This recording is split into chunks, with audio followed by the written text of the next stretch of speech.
Hi everybody, Pat Huntoon here with Technique Junkies, and today we're going to be making a very easy card using a technique that I have used for years when I did the Technique Junkie newsletter itself, and it's a staple for me, and it's just a technique that I really like a lot. So what we're going to be doing is using two colors of Catherine Pooler ink in Seafoam and Catherine Pooler ink in Spruce.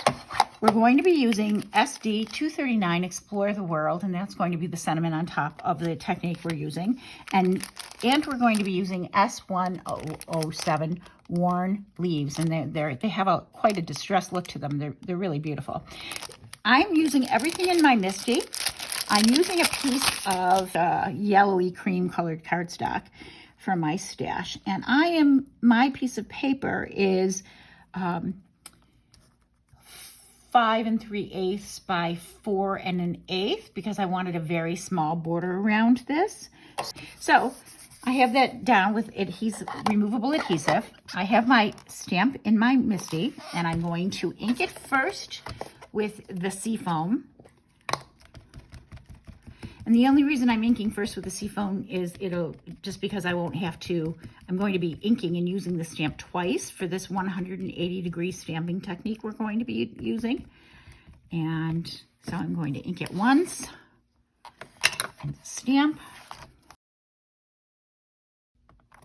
I think I'm going to ink that one more time.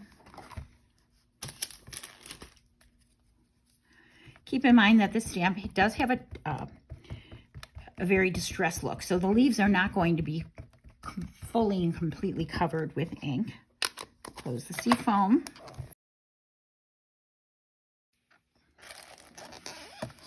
So that's much darker. And then what I'm actually going to do is I could turn my paper down, but it's down nice and firmly. I want to keep it in place.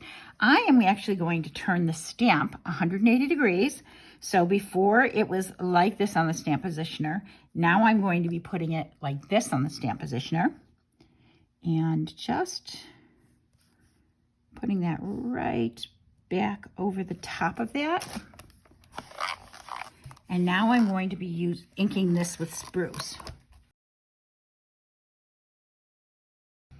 One of the reasons I love Catherine Pooler ink so much is when you are using rubber stamps and you're using a beautiful foam ink pad like this one.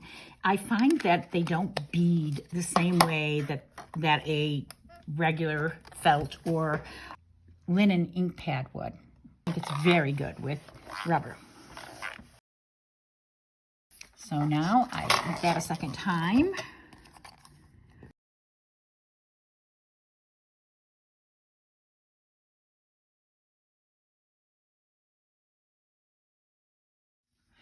So I've just grabbed a green blending brush, and again, with the spruce ink, and I am just going to add some spruce to the edges of this just to give it some grounding here.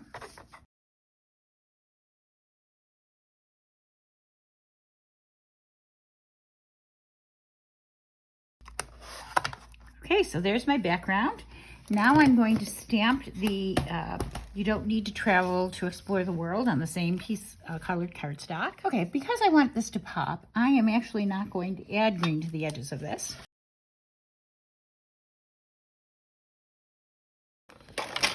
So let's adhere this together. Putting this on my card base.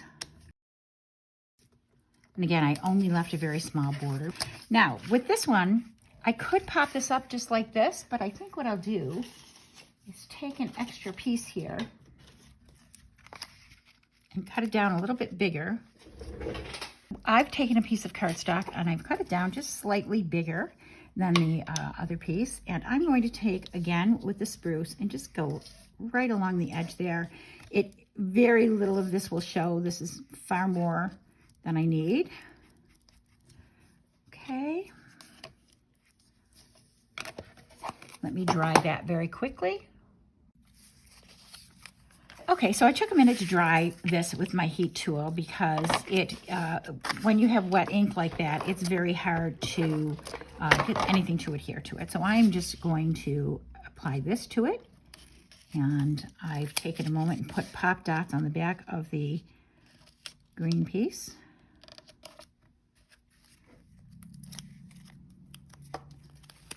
And now I'm just going to apply the puffed piece. And I've decided to go this way. I could go this way also, but I've decided to go this way. And just put on there. So now there's a dozen more things I could add to this, but I think I'm just going to leave this card just as it is. So this is a very quick and easy way to use the 180-degree stamping technique to make you think a little bit differently about your backgrounds and your background stamps. I hope you enjoyed this tutorial today. If you did, please give us a thumbs up on YouTube and consider subscribing to the Technique Junkies channel. I'll see you next time. Bye now.